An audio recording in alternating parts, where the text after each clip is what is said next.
मैं कभी भी तुम्हारा नहीं हो सकता।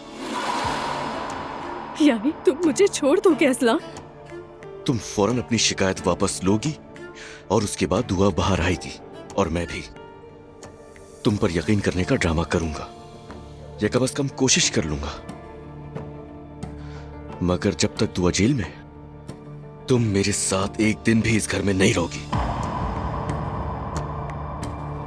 तुम मुझे बाबा के घर जाने की धमकी दे रहे हो? इस हालत में? तुम्हें धमकी नहीं दे रहा हूं,